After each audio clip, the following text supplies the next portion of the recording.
Timnas Indonesia harus memutar otak untuk menyusun strategi setelah 6 pemain kemungkinan absen dalam laga lanjutan kualifikasi putaran ketiga Piala Dunia 2026 zona Asia.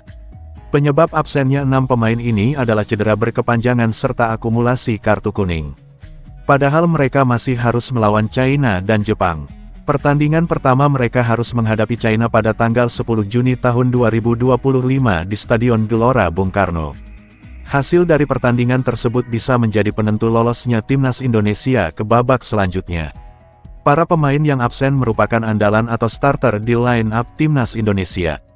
Pemain tersebut adalah Maarten Paes, Marcelino Ferdinand, Kevin Dix, Dean James, Ragnar Oratmangun, dan Sain Patinama. Dari 6 pemain tersebut, 4 diantaranya masih mengalami cedera dan belum tahu kapan pulihnya. Pemain itu adalah Kevin Dix, Dean James, Ragnar Oratmangun dan Sain Patinama. Keempatnya bahkan sudah cedera sejak membela klubnya. 4 pemain Timnas Indonesia itu masih harus mengikuti pemulihan dan tidak diperkenankan masuk line-up. Keputusan tersebut adalah untuk kebaikan pemain itu sendiri dan juga karirnya sebagai pemain sepak bola. Selain 4 pemain yang mengalami cedera, 2 orang lainnya harus absen karena akumulasi kartu kuning yaitu Maarten Paes dan Marcelino Ferdinand. Mereka mendapat kartu kuning kedua setelah lawan Bahrain. Maarten Paes yang merupakan kiper utama harus menerima kenyataan bahwa ia absen melawan China. Sedangkan Marcelino Ferdinand masih dibutuhkan untuk menyerang dari sisi samping, serta berkontribusi dengan gol dan juga assist.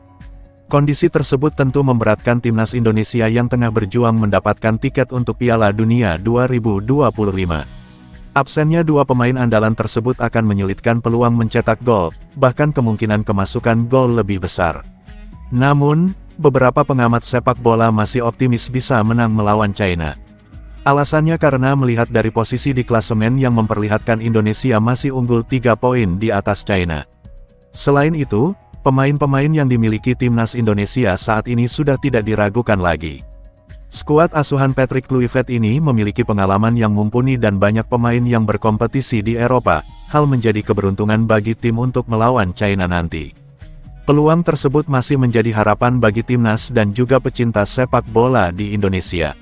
Mereka berharap Timnas senior bisa bernasib sama dengan Timnas U17 yang lebih dulu lolos ke Piala Dunia U17 2025.